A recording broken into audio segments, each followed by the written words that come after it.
ਅੱਜ ਮਿਤੀ 11/4/2014 ਨੂੰ ਸ਼੍ਰੀ ਮੋਦੀ ਸਾਹਿਬ ਵੱਲੋਂ ਲਾਈਵ ਟੈਲੀਕਾਸਟ ਕਰਨ ਹਿੱਤ बीजेपी पार्टी ਵੱਲੋਂ सिनेमा रोड ਤੇ सिनेमा वाली जगह ਤੇ लाइव ਟੈਲੀਕਾਸਟ ਦੀ आयोजन किया गया, जिस विच उन्होंने ਵੱਲੋਂ ਸਕਰੀਨ ਅਤੇ इंटरनेट ਲਈ योग प्रबंध करते हुए कुर्सियां का प्रबंध करते हुए रिकॉर्डिंग 6 बजे 6:30 बजे दिखाई जानी है।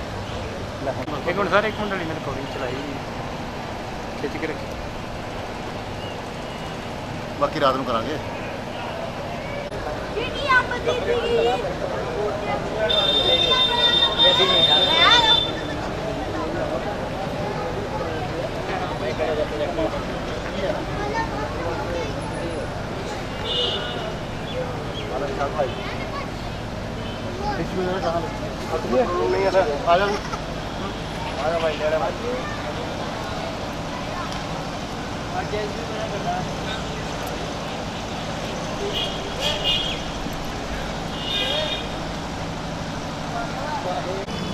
ऐसी मुंडे भी लल्ली यार फोटो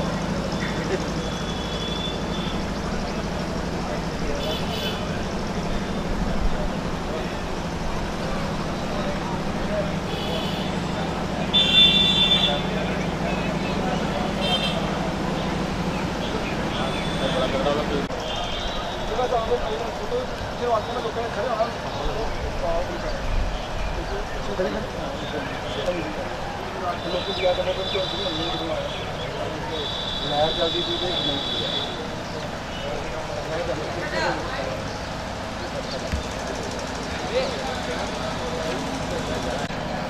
होलफुली ग्राउंड एमसी साहब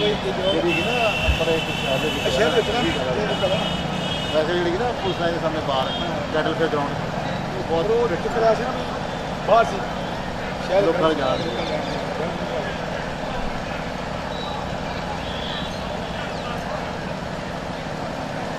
सारा फिर सिस्टम इंस्टॉल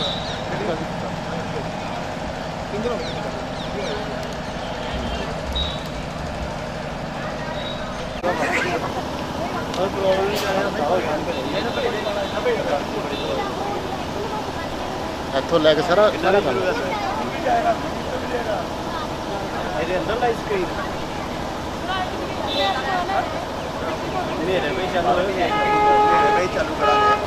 इसको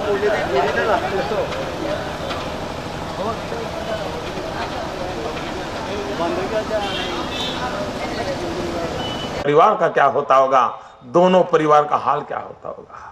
भाइयों बहनों, ये ऐसा संकट नहीं है कि जिसके रास्ते ना हो।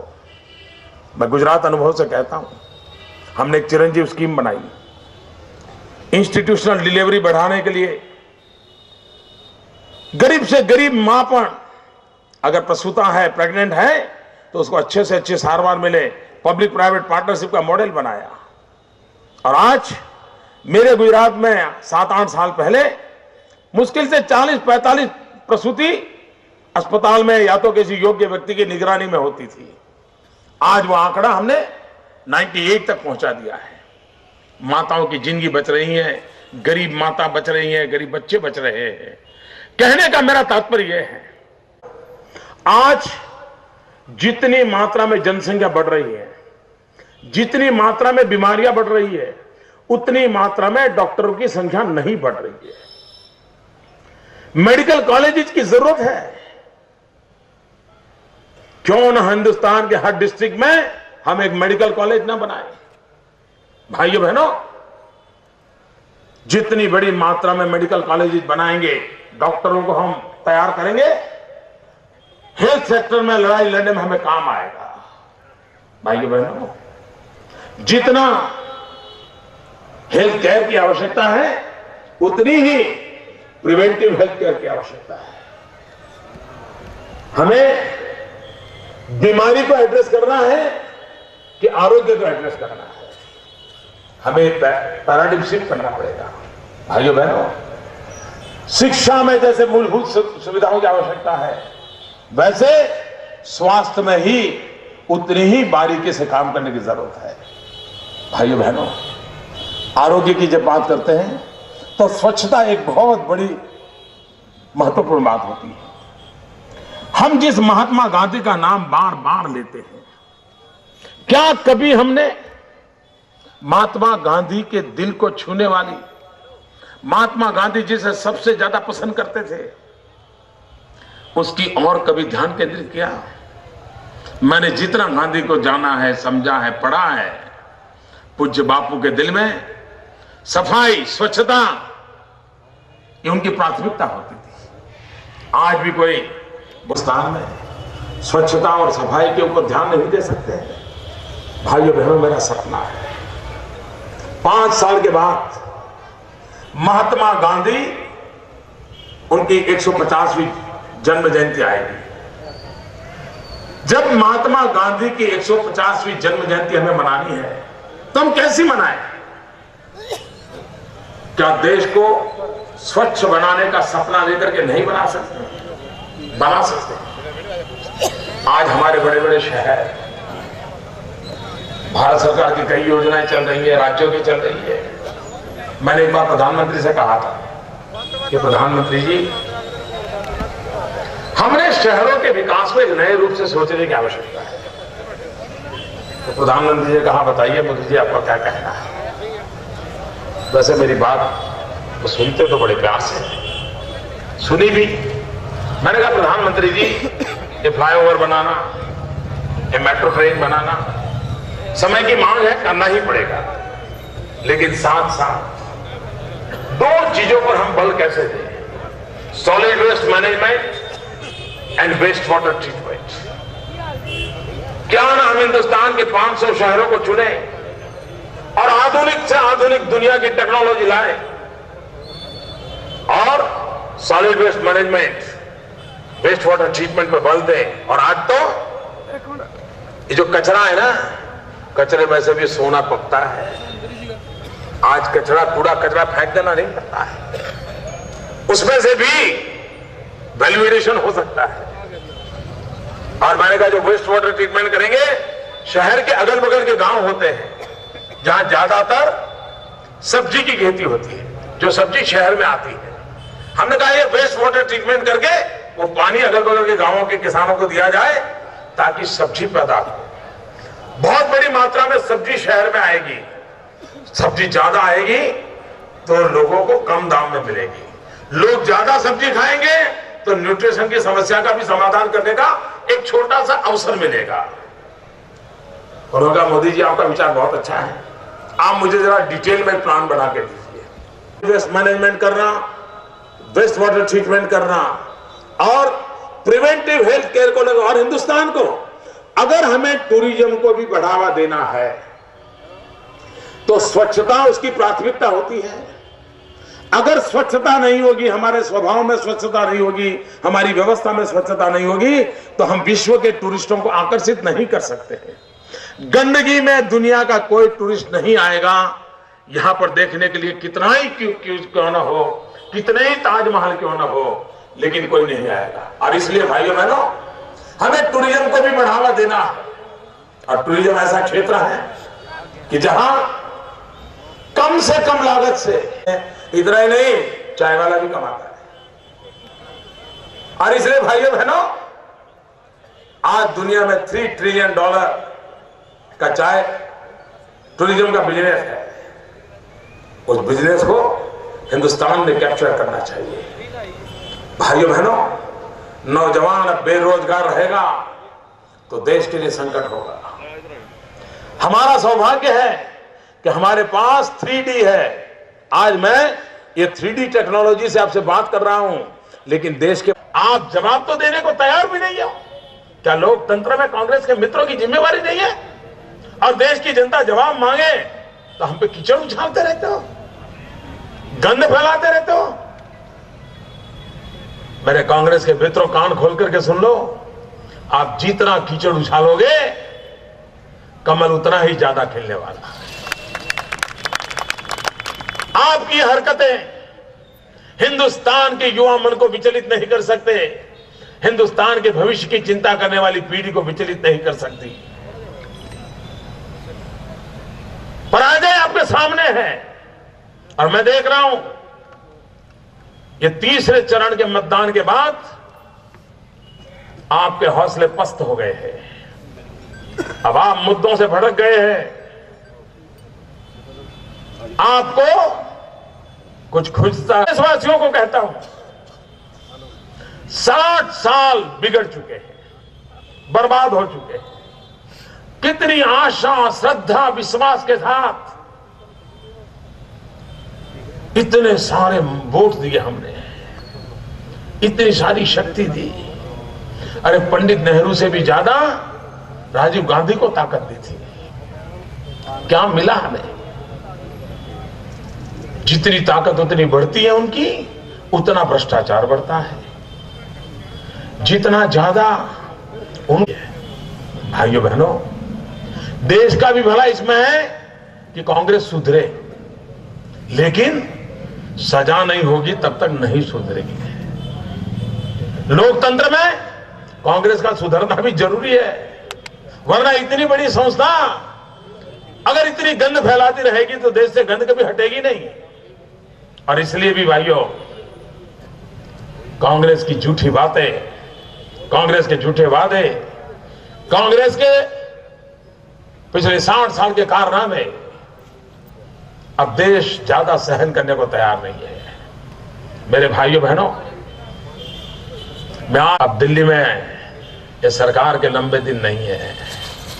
16 मई के बाद स्थितियां बदल जाएगी।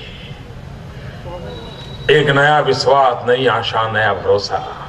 और ये जो अधिक मतदान हुआ है ना, ये अधिक मतदान आशा का मतदान है, होप का मतदान है। ये अधिक मतदान भरोसे का मतदान है। ये अधिक मतदान आज के शासकों को सजा देने के लिए मतदान है। भाइयों बहनों, विश्वास है आने वाले सभी चरण में भी सर्वाधिक मतदान होगा, सकारात्मक मतदान होगा, आशा का संचार, आशा की ऊर्जा लेकर के मतदान होगा और एक देश आगे बढ़ने वाला है। भाइयों बहनों, कुछ लोग विकास को एजेंडा मानने को तैयार नहीं है, क्योंकि और इसलिए वो पुरानी घिसी पिटी टेक्निक से बांटो और राज करो उसकी तरकीबें चला रहे हैं। जातिवाद का जहर घोलने के लिए पिछले 3 महीनों में इतनी कोशिशें हुई है, लेकिन मेरे देश के नौजवानों ने इस बार ऐसे खेल खेलने वालों को सफल नहीं होने दिया। संप्रदाय के रंग करके, लोगों को भयभीत कर करके, भांत भांत की बातें झूठ फैला करके आपके पास आया हूं। उन्हीं के आधार पर मैं आपसे वोट मांगता हूं। जाति बिरादरी के नाम पर मुझे वोट मत देना, संप्रदायवाद के नाम पर मुझे वोट मत देना। हमें तो 125 करोड़ देशवासियों की एकता, अखंडता, भाईचारा, सद्भावना, उसी के आधार पर देश को आगे बढ़ाना है। और भाइयों बहनों, आज गुजरात जो आगे बढ़ा है ना, मैं कभी नहीं कहता मोदी के कारण बढ़ा है। ये गुजरात आगे बढ़ा है गुजरात की एकता के कारण, गुजरात के भाईचारे के कारण, गुजरात में सद्भावना का माहौल उसके कारण बढ़ा है। हम देश में भी एकता, भाईचारा, सद्भाव का माहौल बनाना चाहते हैं और इसीलिए तो हमारे चुनावी घोषणा पत्र में हमने कहा है, एक भारत श्रेष्ठ भारत। भारत एक हो, भारत श्रेष्ठ हो, कितनी ही क्यों न हो मतदान हो। भाइयों बहनों, आपके दिमाग में कमल हो, आपकी जुबान पर कमल हो, आपके दिल में कमल हो, लेकिन मतदान के दिवस दिल्ली में एक मजबूत सरकार की जरूरत है। 300 से अधिक साथियों के साथ सरकार बनानी है और सरकार जितनी मजबूत होगी देश उतना ही मजबूत होगा। सरकार जितनी मजबूत होगी उसके कदम भी उतने ही मजबूत होंगे। सरकार जितनी मजबूत होगी उतने ही परिणाम और तब जाकर के मैंने आपको ललकारा था और आपको मैंने कहा था, आपके लिए भारत मधुमक्खी का छत्ता होगा, हमारे लिए भारत हमारी मां है, ये हमारी मां है। आपके लिए ये देश, ये धरा, ये भूमि, ये जमीन सिर्फ आपके लिए वो मात्र भूमि है, हमारे लिए वो मातृभूमि है, मातृभूमि। आप में और हमारे में ये फर्क है। आपके लिए मातृभूमि, हमारे लिए मातृभूमि, ये फर्क है। और देश आते समय में इस फर्क को बराबर पहचानने वाला है। भाइयों बहनों, आज मैं इस विशाल जनसागर को, लाखों लोगों को टेक्नोलॉजी के माध्यम से मिल रहा हूं। ये 3D टेक्नोलॉजी, इसका इतना बड़ा उपयोग विश्व में कहीं नहीं हुआ है, एक पिछड़े देश में हो रहा है। ये हिंदुस्तान के नौजवानों का कर्तव्य है। आईटी प्रोफेशन में हमारे देश के नौजवानों ने बहुत कमाल की है। ये उन्हीं का तजुर्बा है कि आज मैं लाखों लोगों के सामने आपके पास खड़ा हूं। भाइयों बहनों, आज मेरा अंतिम कार्यक्रम नहीं, यह तो पहला है और 7 तारीख को करना था, लेकिन टेक्नोलॉजिकल फॉल्ट आया, मैं नहीं कर पाया। मैंने उस दिन भी क्षमा मांगी थी, आज भी उन स्थानों पर जहां नहीं पाया मैं क्षमा मांगता हूं। लेकिन मैं आने वाले चुनाव 100 से अधिक स्थानों पर 3D सभाएं करते रहने वाला हूं। दिन भर हिंदुस्तान के कोने कोने में जाऊंगा। आज भी मैं दिल्ली से निकला, उड़ीसा गया, छत्तीसगढ़ गया, यहां आया और अब आपसे बात कर रहा हूं। दौरा भी करूंगा, लोगों से मिलूंगा, 3D पे बात भी करूंगा। आपने, मैं देख रहा हूं मेरे सामने स्क्रीन पर, मैं आप सबको देख रहा हूं। इतनी बड़ी भीड़ 3D सभा में मुझे नजर आ रही है। मुझे आपके तालियों के गड़गड़ाहट सुनाई दे रही है। मुझे आपका उमंग और उत्साह दिखाई दे रहा है। टेक्नोलॉजी की ताकत क्या है, ये मैं और आपके बीच ये जो नाता बना है उससे दिखाई देती है।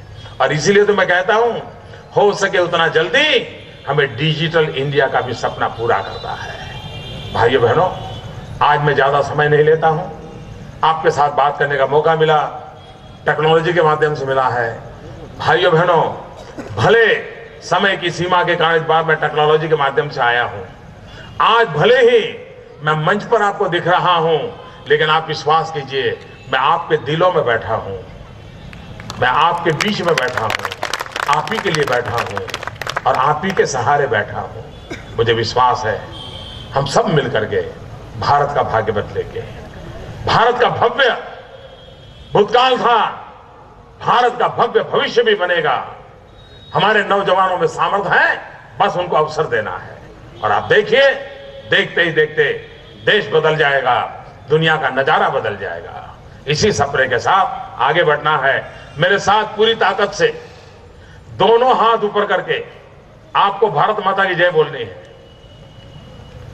दोनों हाथ ऊपर करके सबको मैं सुनना चाहता हूं और मैं यहां से देखना चाहता हूं। मेरे सामने स्क्रीन पर हिंदुस्तान के सभी कोने के कार्यक्रम मैं देख रहा हूं और इसलिए मैं आपसे एक साथ देश में भारत मां की जय बुलाना चाहता हूं। भारत माता की।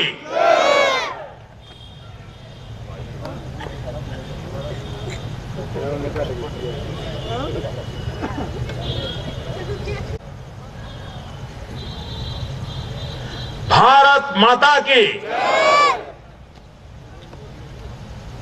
बहुत बहुत धन्यवाद। कमल निशान पर बटन दबाना याद रखिए। बहुत बहुत धन्यवाद। भारतीय जनता पार्टी उन्होंने कामयाब बनाइए। मेरी बेनती है, सारे बेनती स्वीकार करन और अपने अपने महल्ले ਦੇ ਵਿੱਚ जाके नरेंद्र मोदी जी ਨੂੰ प्रधानमंत्री बनाने वास्ते अपना योगदान दें। बहुत बहुत धन्यवाद जी।